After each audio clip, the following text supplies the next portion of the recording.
Hi friends, అందరికీ నమస్కారం. అంజలి కథలకి స్వాగతం. విషకన్య జానపద నవల 21వ భాగం విందాం. అదెలాగ స్వామి? తమర్ని భంగపరచగలిగిన వారెవరు? ఆ విషయం చెప్పాలంటే చాలా ఉంది, కానీ క్లుప్తంగా చెబుతాను. నా దగ్గర కృష్ణశర్మ, విష్ణు శర్మ అని 2 శిష్యులు ఉండేవారు. అందులో విష్ణు శర్మ అనేవాడికి నాకు తెలిసిన విద్యలన్నీ నేర్పాను. ఆ విశ్వాసఘాతకుడు నాకే ఎదురు తిరిగాడు. వాడి మీద పగ ఇంతవరకు సాధించలేకపోతున్నాను. వాడన్ని విద్యల్లో నన్ను మించినవాడవటం చేత అడుగడుక్కి నన్నడ్డు తగులుతూనే ఉన్నాడు. వాడిని నాశనం చేయటం నా జీవితంలో ఒక పెద్ద సమస్య అయింది. అయినా వదిలిపెట్టను. వాడి అంతు కనుక్కుంటాను. నా పగ సాధించుకొని తీరుతాను. నేనిప్పుడు చెరబట్టి నా కొండ గుహలో దాచి ఉంచిన ఆ రాజకుమార్తె కాంచనమాల వాణ్ణి ప్రేమించి ఉంది. నేనామెను చెరబట్టడానికి అదొక ముఖ్య కారణం. ఆ కాంచనమాల పేరుని నేనెక్కడా వినలేదు స్వామి. తమరెవరో తమ నివాసమేదో సెలవిచ్చారు కాదు. నా పేరు ఏకనాథ్. నేను అనేకములైన విద్యలు నేర్చి క్రతువులు చేసింది కామతృష్ణ తీర్చుకోవటానికే. నా నివాసాన్ని నువ్వు నన్ను మొదట కలుసుకున్న ఆ 2 కొండలకు కొద్ది దూరంలోనే ఉన్న ఒక రహస్య బిల ప్రదేశము. నాకు మహాశక్తిపరులైన 3 అనుచరులున్నారు. నేను నా అనుచరులతో కలిసి ఆ రహస్య ప్రదేశంలో ఇచ్ఛానుసారము భోగాలను అనుభవిస్తూ ఉంటాను. పుట్టింది అందుకేనని నా నమ్మకం. నిజమే కాని స్వామి, మీపై వేషధారణకి ఎటువంటి వాళ్ళైనా మోసపోతారు. ప్రపంచమే అంతా. దానికేం గాని నువ్వు కూడా సౌందర్యవతుల్లోనే లెక్క. నిన్ను వదులుకోవటానికి నా మనసు అంగీకరించటం లేదు. వదులుకోవలసిందని నేను చెప్పలేదే. దాసీవైనా నిన్ను కూడిన వారిని మీ రాణి కూడదని చెప్పావు కదా. నిజ విషయం చెప్పి మీ ఇష్టమన్నాను కదా స్వామి. సరే, ముందు మీ రాణిని కూడి ఆ తర్వాత నిన్ను కూడా కూడటంలో ఆక్షేపణ ఏముంది? ఏమీ లేదు. నేనెప్పటికైనా మీ దానిని కదండి. ప్రయాణకపు బడలిక వలన చాలా అలసి ఉన్నారు. కొంచెంసేపు పాదాలు ఒత్తేదా స్వామి? అనురాగపూరితంగా నీ చల్లని చేతులతో పాదాలు ఒత్తుతానంటే నేను కాదనే మూర్ఖుణ్ణా? తమలాంటి సర్వశక్తి సంపన్నులకు సేవలు చేస్తేనే గదా జన్మ సార్థకమయ్యేది అంటూ మందాకిని మెల్లగా ఆ కపట సన్యాసి దాపు చేరి అతని పాదాలొత్తడం మొదలుపెట్టింది. ఆ సుకుమార శీతల హస్త స్పర్శ సుఖంలో ఆ సన్యాసి ఒళ్ళు తెలియని మైకంలో గాఢ నిద్ర పరవశుడయ్యాడు. అది కనిపెట్టిన మందాకిని తన ప్రయత్నం సఫలమైనందుకు సంతోషపడుతూ మెల్లగా లేచింది. శక్తి కొద్దీ పరిగెత్తి కనురెప్పపాటులో అదృశ్యురాలైంది.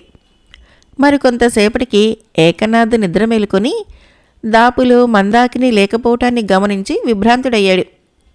కంగారుతో పరిసర ప్రాంతాలన్నింటినీ గాలించి ఆమె ఎక్కడా కనిపించకపోవటం వలన మహోగ్రుడయ్యాడు. గడ్డాన్ని జడలని ఆవేశంతో పీక్కుంటూ, అవురా, మాయలాడి ఎంత చమత్కారంగా మాట్లాడి నన్ను మోసం చేసింది. వలపులొలికించే తీయని మాటలు చెబితే నమ్మాను.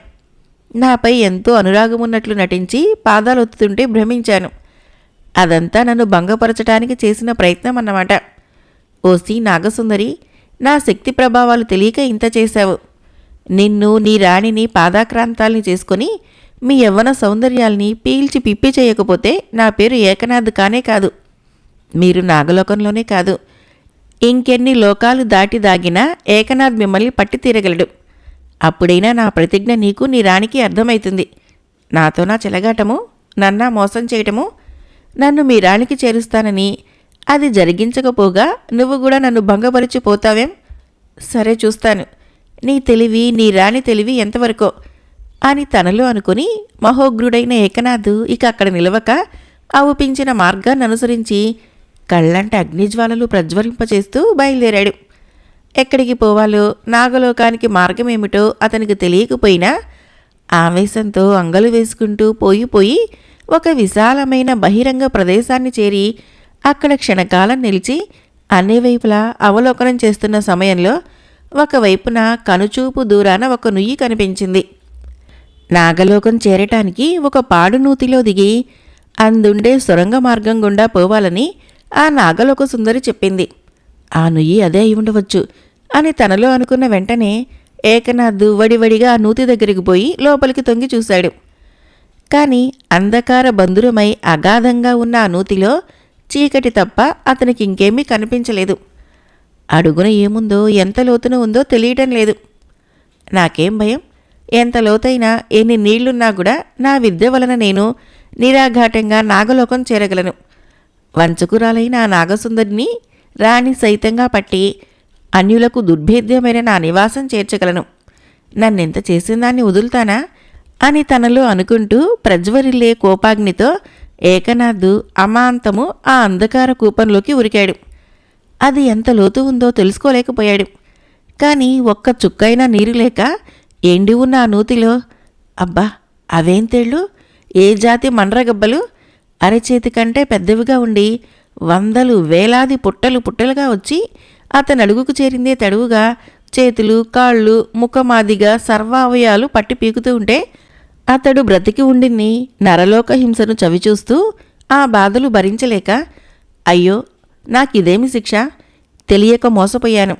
ఇది కూడా ఆ నాగసుందరి తంత్రమే అయి ఉంటుంది. ఇప్పుడు నాకేంటి దారి అని క్షణం ఆలోచించి ఆ నూతిలో ఇంకా అడుగు భాగానికి పోలేక పైకి ఎగబ్రాకలేక మండ్రగప్పల మధ్యలో ఇరుక్కొని వాటి బాధలు భరించలేక ఆ ప్రదేశమంతా ప్రతిధ్వనించేలాగా పొలికేకులు పెడుతున్నాడే గాని ఆ నిర్మానుష్య స్థలంలో అతనిది అరణ్యరోదనంగాక మరేమైతుంది? అతని గోల వినేవారెవరుంటారు? నరలోకానికి పోయిన మందాకిని ఎన్ని దినాలకి రాకపోవటంతో ఎదురు చూసి మదనరేఖ ఎటూ ఊహించలేక కంగారు పెడుతూ ఉంది. మందాకిని మహానేర్పరి, అతి సమర్థురాలు. అది నా ఆజ్ఞలనెన్నటినీ జవదాటలేదే. ఔషధి కోసం పోయి నరలోకంలో ఇన్ని దినాలేం చేస్తుంది? ఏ దుర్మార్గుల వలలోనైనా చిక్కులో పడిందా?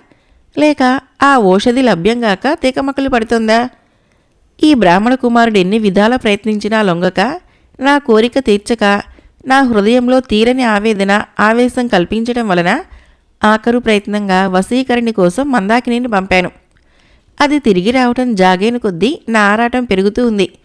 నేనీ నాగలోక రాణినై ఉండి సమస్త శక్తుల్ని కలిగి ఉండి ఒక సామాన్య నరుణ్ణి వశం చేసుకోలేనందుకు సిగ్గుపడాలా? అతను నిరాకరించిన అవమానానికి ఏడవాలా? దినాలు గడిచిన కొద్దీ అతని మీద మోహము, అతని పొందును అనుభవించాలన్న కోరిక మరీ మరీ బలమై నన్ను తినేస్తున్నాయి. మందాకిని ఇంకా ఎప్పుడు వస్తుందో, ఆ వశీకరణి మూలికనెప్పుడు తెస్తుందో, దాన్ని ప్రయోగించి ఆ బ్రాహ్మణ కుమారుణ్ణి ఇప్పుడు వశం చేసుకుంటాను అని ఒకనాడు మదనరేఖ ఒంటరిగా కూర్చొని మోహన పరవశురాలై యోచన చేస్తూ ఉండగా సర్ప సైనిక ప్రధాని తక్షకుడు ఆమె దగ్గరకు వచ్చి సవినయంగా నమస్కరించి, దేవి, ఒక విశేషాన్ని చెప్పదలిచి వచ్చాను. రాణిగారి అనుజ్ఞ అయితే చెబుతాను అన్నాడు. అప్పుడు నాగరాణి మదనరేఖ ఆశ్చర్య సంభ్రమాలతో, విశేషమా? ఎక్కడా? ఏమిటి? అని ఆదుర్దాగా అడిగింది. తమ ఆజ్ఞలను అనుసరించి తమ ప్రియుడు బంధించబడి ఉన్న మందిర భాగంలో అతని చుట్టూ దివారాత్రములు సమర్థులైన నాగభటులను కాపుంచి బహుజాగ్రత్త కలిగి ఉన్నాను. అయితే ఏమైంది? అతడు తిరిగి పారిపోయాడా అని మదనరేఖ సేనాపతిని తీక్షణంగా అడిగింది. లేదు దేవి, అటువంటి ప్రమాదం జరగలేదు. కానీ జరిగిందేమిటో త్వరగా చెప్పు. సమర్థులై కావలి కాస్తున్న మన సర్ప సైనికుల మధ్య ఎవరో ఒక నరలోకవాసి సర్పరూపంతో మన సైన్యంతో కలిసి సంచరిస్తున్నట్లు మన భటులచే అనుమానించబడింది. ఆ నరలోకవాస స్త్రీయా పురుషుడా? ఆ వివరం ఇంకా తెలియలేదు దేవి. సైనికులకు పట్టుబడకుండా అప్పటికప్పుడు అంతర్ధానమవుతున్నదా మాయా సర్పం. మన సర్ప అలా నరజాతి సర్పాన్ని పసికట్టి వెంట తరుముతూ ఉంటే అది దొరకకుండా తప్పించుకొని తిరుగుతోంది. ఇది చాలా వింతగా ఉంది. నరలోకం నుంచి మన లోకంలోకి వచ్చి మాయా సర్పరూపంతో మన వారిలో ఒకడే పట్టుబడకుండా తిరుగుతున్న మానవుడెవరో ప్రాణాలపై ఆశ వదులుకొని మన అనుపానులు తెలుసుకోవటానికే అలా జరిగిస్తున్నాడు. ఇది సహించరానిది. సర్వసమర్థులైన మన సైనికులు అనేకులుండి ప్రచ్ఛన్నంగా తిరుగుతున్న ఆ పరలోకవాసిని పట్టలేకపోవటం అవమానం. నేను కూడా సర్వ ప్రయత్నాలు చేశాను. ఆ నరలోకవాసి దొరకటం లేదు దేవి. మన వారింతవరకైనా పసికట్టడం గొప్ప విశేషం కాదా దేవి? మనము, మనవారు, ప్రతాపము చాలు, ఇక కట్టిపెట్టు. ఎవరో ఒక అల్పనరుడు మాయాసర్పంతో మన లోకంలోకి జొచ్చి మన గుట్టుమట్లు తెలుసుకుంటూ ఉంటే పట్టడం చేతగాలేదని చెప్పడం నీకు సిగ్గులేదా అని రాణి మదనరేఖ మందిరం దద్దరిల్లేలాగా క్రోధావేశంతో పలుకుతూ ఉంటే సేనాపతి తక్షకుడు సైతం గజగజ వణికిపోయాడు. మన వారి సహకారం లేనిదే పరలోకవాసులెవరూ మన లోకం చేరలేరు. మనలోనే ఎవరో ద్రోహులున్నారని ఇప్పుడు అర్థమవుతుంది. మనలోనా ద్రోహులాదేవి అని తక్షకుడు కంపిత స్వరంతో అడగ్గా, అవును, మనలోనే ద్రోహులున్నారు. లేకుంటే మానవాదు సాధ్యము మహామణిమాన్వితము అయిన నాగలోకాన్నే నరుడెలా ప్రవేశించగలడు? ప్రవేశించి ఇంతవరకు ఎలా మనగలడు? ఆ మానవాదముణ్ణి పట్టడం కంటే ముఖ్య కార్యము అతనికి సహకరించిన ద్రోహిని పట్టి శిక్షించడం. మన సైనిక బలాలు, మన రక్షకులు ఇంతటి చేతకాని చవటలని నేనెన్నడూ అనుకోలేదు. సర్వసమర్థుడు, సర్పశ్రేష్ఠుడు, శౌర్య బల పరాక్రమ సంపన్నుడు తక్షకుడు సర్వసేనాధిపతిగా ఉన్నాడు కదా అని నేను నమ్మి ఉంటే ఇదా జరగవలసింది? సరే, ఇంతటి నుంచి సర్వకార్యాలు నేనే నిర్వహించుకుంటాను. మీరందరూ అవధ్యులై గాజులు తొడిగించుకోండి, పొండి అని రాణి మదనరేఖ ఆగ్రహావేశురాలై పలుకుతూ ఉంటే తక్షకుడు బదులు చెప్పలేక తల క్రిందకు దించుకొని వెళ్ళిపోతుంటే, సేనాపతి ఇటురా అని ఆమె తిరిగి అతన్ని పిలిచి, ఈ విపరీతం నీకు అనుమానం కలిగించడం లేదా అని అడిగింది. అతడు వంచిన తలనెత్తి బదులు చెప్పలేకపోవటం వలన, మరి నిన్నను ప్రయోజనం లేదు అంటూ ఆమె అతనికి కొంత విభూదినిచ్చి, దీనిని తీసుకుపోయి అనుమానం కలిగిన తావుల్లో చల్లి ఉంచు. మాయా సర్పరూపుడైన నరుడు దానిని తొక్కిన తక్షణము మాయా రూపాన్ని పోగొట్టుకుని నిజరూపాన్ని పొందటం జరుగుతుంది. ఆ నరలోకవాసి స్త్రీ కానియ్యి, పురుషుడు కానియ్యి నాగపాసాలతో బంధించి తక్షణం నా దగ్గరికి తీసుకురా అని తమ రాణి ఆజ్ఞాపించిన వెంటనే సేనాపతి తక్షకుడు చిత్తమని నమస్కరించి ఆమె ఇచ్చిన విభూదిని పట్టుకుని ఆ తావును వదిలి వెళ్ళిపోయాడు. కాని రాణి అనిన మాటల వలన అతని శరీరమంతా తూట్లు పడినంత అవమానం కలిగింది. అమితమైన పౌరుషం కలిగింది. తన సిబ్బంది వల్ల కదా రాణి వల్ల మాటొచ్చిందన్న ఆవేశంతో వెళ్ళి కనిపించిన పరివారమందరినీ చీవాట్లు వేశాడు. అంతటి నుంచి తాను స్వయంగా కాపుండి బంధించబడి ఉన్న బ్రాహ్మణ కుమారుని మందిరంలో మారు రూపంతో తిరుగుతున్న నరుణ్ణి పట్టుకోవటానికి కంకణం కట్టుకున్నాడు. ఆ ఉదయం నుంచి సాయంకాలం వరకు ఏకదీక్షతో కాచుకొని ఉన్నాడు. తన బలాన్నంతటినీ క్రమపద్ధతిలో అమర్చి తాను వారితో కొత్త వాసన ఎక్కడుంటే అక్కడికల్లా పరిగెడుతూ విభూది చల్లుతూ బహు జాగరూకుడై ఉన్న మీదట ఆ సాయం సమయాన బంధించబడి ఉన్న కృష్ణశర్మ వెనకవైపు నుంచి ఒక సర్పము తమ జాతి సర్పాలన్నింటిని మధ్య నుంచి చెరచెరా పాకి వస్తూ తనని చూడగానే కొంచెం జంకి వెనక్కి తగ్గినట్లు కనిపించటం వలన తక్షకుడు అనుమానించి తక్షణము విభూది చల్లాడు. ఆ విభూది తగిలినదే తడవుగా ఆ సర్పం ఒక అద్భుత సౌందర్యవతిగా మారి తక్షకుడికి నమస్కరిస్తూ నిలిచి, ఓ సేనాపతి, క్షమించి నన్ను వదిలిపెట్టు అంది. నిన్ను వదిలిపెట్టడమా? నిన్ను పట్టడానికి ఇప్పటికే ఆలస్యమైనందుకు మా రాణి వల్ల నాకు మాట వచ్చింది. ఎవరు నువ్వు? ఈ మోసకారి సర్పరూపంలో మా లోకానికి ఎందుకు వచ్చావు అని తీక్షణంగా అడుగుతూ ఉంటే ఆమె కిన్నూరాలై కంటతడి పెట్టుకోవడం మొదలుపెట్టింది. ఓయి తక్షక, ఆమె నా భార్య, భోగపుర రాజకుమార్తె మణిమేఖల. నేను ఈ విధంగా ఇక్కడ చిక్కుకొని మదనరేఖ వలన హింసింపబడుతున్నానని తెలుసుకొని ఎట్టెట్లానో ఇక్కడికి వచ్చి చేరింది. నన్ను కరిచి నీ విషంతో నన్ను వికృత రూపునిగా చేశావు. చాలు, దయవుంచి ఆమెను ఎటువంటి హింసలు పెట్టక వదిలిపెట్టు, నీకు పుణ్యం ఉంటుంది అని కృష్ణశర్మ ప్రార్థించింది విని తక్షకుడు మండిపడుతూ, అసంభవం, మా రాణి ఆజ్ఞలను మీరిన వారెవరూ ఈ లోకంలో బ్రతకలేరు. ఈ సాహసికురాలు, ఈ మోసకారి మణిమేకలను బంధించి మా రాణి దగ్గరకు తీసుకుని పోవలసిందే అంటూ వెంటనే మణిమేకలను కొన్ని నాగపాసాలతో బంధించి మదనరేఖ దగ్గరకు తీసుకుని పోయి నిలిపి, దేవి, అపరాధిని బంధించాము. ఈమె మీరు మోహించిన బ్రాహ్మణ కుమారుడి భార్య మణిమేకలట అని సగర్వంగా చెప్పక మదనరేఖ మణిమేకలను చూసి వెంటనే ఫకాలు నవ్వి, ఓసి, నా చేతుల్లో బలి కావటానికి నీ అంతట నువ్వే ఈ లోకానికొచ్చి చేరుకున్నందుకు పరమ సంతోషం. నిన్ను మారణహోమం చేసి నా కక్ష తీర్చుకుంటాలే అంది.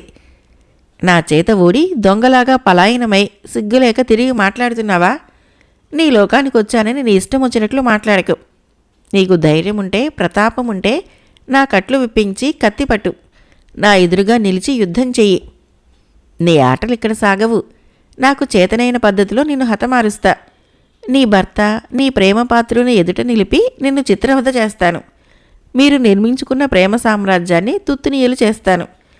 నేను కన్నుల పండుగగా తిలకిస్తాను. ఇంతేనా? ఇంకేమైనా చేయగలుగుతావా? నాకింకేమీ అవసరం లేదు.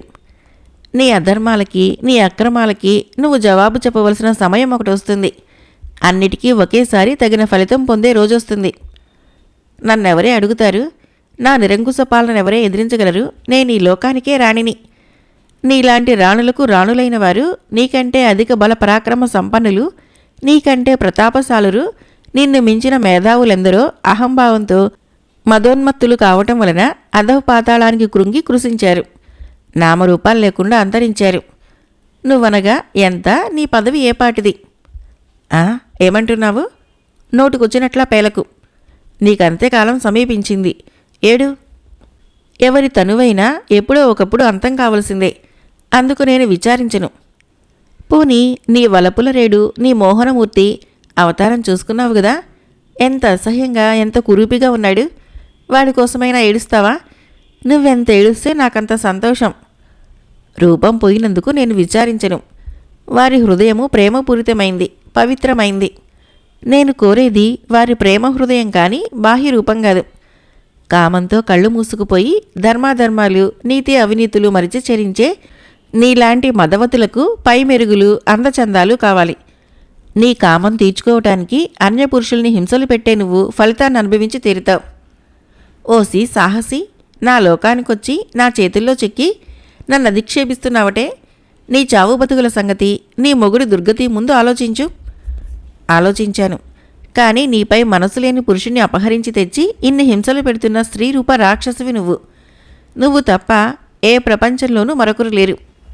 అవును, నీకు చేతనైతే నీ పురుషుణ్ణి నా చెర నుంచి విడిపించుకొని వెళ్ళు. లేదా నాకు వసుడై నా కోరిక తీర్చవలసిందని నీ మగనికి హితబోధ చెయ్యి.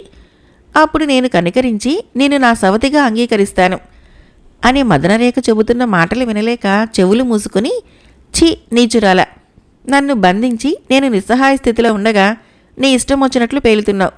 నా కట్లు విప్పించు. అప్పుడు నీ ప్రతాపము నా ప్రతాపము తెలుస్తాయి. తెలుసును కాబట్టే నిన్ను ఇలా బంధించి ఉంచాను. నీ పాపం ఇప్పుడే బద్దలు కాలేదు. పోయి తక్షక, దీన్ని ఇలాగే బంధించి దీని మగడున్న దగ్గరికి తీసుకుని పదా, నేను కూడా ఇప్పుడే వస్తున్నాను అని చెప్పగా తక్షకుడు తమ రాణిని అనుసరించి బంధింపబడి ఉన్న మణిమేకలను కృష్ణశర్మ ఉన్న దగ్గరికి తీసుకుని వెళ్ళాడు. ఆమె స్థితి చూసి కృష్ణశర్మ కళ్ళనీరు గక్కుతూ గద్గద స్వరంతో, దేవి, నా గురించి నువ్వు కూడా ఈ పాపిష్టి లోకానికొచ్చి దుర్మార్గురాలి చేత ఈ విధంగా హింసలు పడటం సమంజసంగా లేదు. అష్టైశ్వర్య సంపన్నురాలవై భోగపుర సంస్థానపు యువరాణివై ఉండి అతులిత భోగభాగ్యాలను అనుభవిస్తూ ఉండవలసిన నీకి దుస్థితి ఏమిటి? ఈ దుర్మాంధురాలు మదనరేఖ నాతో పాటు నిన్ను కూడా ఇంకా ఎన్ని హింసలు పెడుతుందో. నా మాట విను. నేను ఆమెను ప్రార్థిస్తాను, నిన్ను వదిలిపెట్టమని కోరుతాను.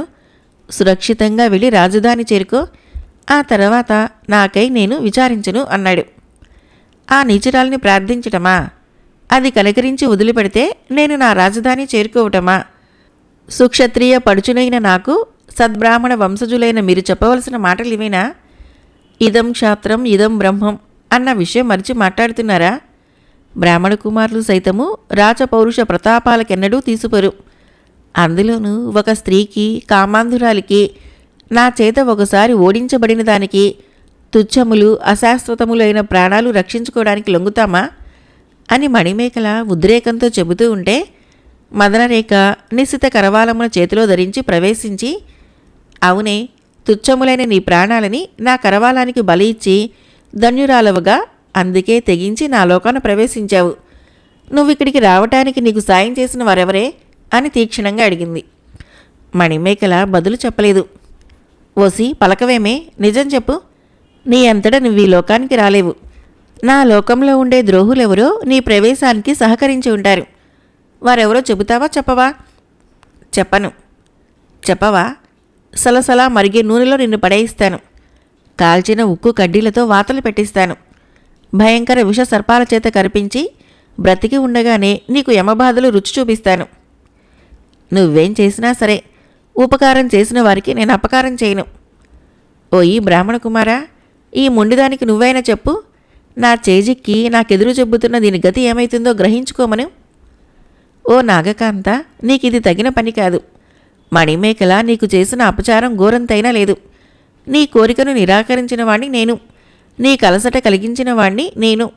కనుక నీ ఇష్టం వచ్చిన రీతిగా నన్ను ఇంకా ఇంకా హింసలు పెట్టు, నన్ను నరుకు, అంతేకాని ఏ పాపమెరుగని అబలను దండించడం నీకెంత మాత్రమూ ధర్మం కాదు. నీ ప్రేమరాశిని నీ కళ్ళ ఎదురుగుండా హింసిస్తే నీకు బుద్ధి వస్తుంది. అప్పుడైనా నువ్వు నా కోరికను నెరవేర్చగలవు అని వెంటనే తక్షకుని వైపు తిరిగి క్రోధావేశంతో, ఓయి సేనాని, ఉక్కు కడ్డీలను చండ్రనిప్పుల్లో ఎర్రగా కాల్చి తీసుకునిరా, వాటితో ఈ మణిమేకల గుడ్లు కాల్చు, వంటి నిండా వాతలు పెట్టు, దీనిని ఇంత వెంటనే చంపకూడదు, హింసలు పెట్టి పెట్టి ఆఖరికి ఖండాలుగా నరికి కాకులకు గద్దలకు ఆహారంగా పడేయాలి. నా వలపుకాడప్పటికీ నా కోరిక తీర్చకపోయినట్లయితే ఆ తర్వాత అతనికి కూడా అదే గతి పడుతుంది అని కఠినంగా ఆజ్ఞాపిస్తున్న సమయంలో వృద్ధ ఫణిరాజు అక్కడికి ప్రవేశించాడు. మదనరేఖ ఆజ్ఞలు చెవులారా వినటమే కాక మణిమేకల స్థితిని, ఆమె భర్త స్థితిని కళ్ళారా చూసి భరించలేకపోయాడు. కూతురి మీద అతనికి అపరిమితమైన ఆగ్రహం కలిగింది. ఓసి పాపి, ఈ దారుణ హింసాకాండ అంతా ఏమిటి? నాగలోకంలో ఎన్నడూ గాని ఇటువంటి ఘోరాలు జరగలేదు. ఈ సర్పలోకం కూడా మా తండ్రి తాతల తరాల నుంచి సత్యానికి, ధర్మానికి, దయకి ప్రఖ్యాతి పొంది ఉంది. ఈనాటికి నువ్వీ లోకానికి రాణివై నిరంకుశాధికారంతో ఇంత పాపానికి ఒడిగొడుతున్నావా అని ఆవేశంతో అడుగుతున్న తండ్రి వైపు తీక్షణంగా చూస్తూ మదనరేఖ, నా స్వవిషయాల్లో మీరు కలుగు చేసుకోవడం చాలా అనవసరం. అనవసరం కాదు, అత్యాచారాలు జరుగుతున్నప్పుడు, అక్రమం పెరిగినప్పుడు, అధర్మం చెలరేగినప్పుడు పెద్దవాళ్ళం బ్రతికి ఉండి దేనికి? కలగజేసుకుని తీరుతాం. వీల్లేదు, సర్వాధికారాలు నాకు అప్పగించి నన్ను రాణిగా చేసింది దేనికి? ధర్మయుక్తంగా రాజ్యపాలన చేయటానికి. నేను వృద్ధుణ్ణి కావటం వలన నా పదవిని ఆక్రమించి లోక కళ్యాణానికి, సర్వ ప్రాణ రక్షణకు గాని పతివ్రతామ తల్లులైన మణిమేకల వంటి ఉత్తమ కాంతలను, కృష్ణశర్మ వంటి ఏకపత్నీవ్రతులను హింసబెట్టి నువ్వు దుర్నీతిపరురాలు కావటానికి కాదు. మీరింతకు ఇప్పుడు అనేదేమిటి? ఆ పవిత్ర దంపతుల్ని వదిలిపెట్టు, చేసిన తప్పులకు క్షమాపణ వేడుకుని వారి లోకాన వారిని సురక్షితంగా చేర్చు. మీరు చెప్పదలుచుకుంది ఇదేనా? అయింది. ఆ ప్రకారం చేసినప్పుడు నువ్వు నా కూతురు అనిపించుకోవడానికి తగిన దానివైతావు, నాగలోక ప్రతిష్టను కాపాడిన దానివైతావు, నీ పెద్దల ఆత్మలకు శాంతి కలిగించిన దానివైతావు, పాపకూపంలో పడకుండా నిన్ను నువ్వు రక్షించుకున్న దానివైతావు. లేకుంటే నీ పాపాలన్నింటికీ తగిన ఫలితాన్ని అనుభవిస్తావు. నాగలోక చరిత్రలో నీలాంటి దుర్మార్గురాలు పుట్టలేదన్న అపకీర్తిని పొందుతావు. సాధు సజ్జన సంతాపం నిన్ను కట్టి కుడుపుతుంది. సరి, అన్ని నష్టాలు నాకే కదా, అనుభవించవలసిందాన్ని నేనే కదా. అందుని గురించి మీరు అణుమాత్రము విచారించవలసిన పనిలేదు. వెళ్ళి మీ ప్రశాంతతను మీరు కాపాడుకోండి. ఓసి మూర్ఖురాలా, ఎంత చెప్పినా వినకుండా ఏమిటి మంకుతనం? దీనిని బట్టి నాగలోక ప్రవేశంలో మణిమేకలకు సహకరించిన వారు మీరేనని తెలుస్తోంది. అయితే అవుతుంది. కాఠిన్యం చూపటం అధర్మం, కరుణ చూపడం ధర్మం. నా దృష్టిలో అది ధర్మం కాదు, ద్రోహం. కరుణ కాదు, అపచారం. ఆ నేరం చేసింది మీరు కాబట్టి సరిపోయింది. అదే ఇతరులు చేసి ఉంటే ఈ పాటికి శిరచ్ఛేదనం చేసి ఉందిను. నాకుండే పితృగౌరవాన్ని గ్రహించి ఇప్పటికైనా వెళ్ళండి. నాకు శిరచ్ఛేదం చేసినా విచారం లేదు. ఆ కీర్తిని కూడా నువ్వే సంపాదించు.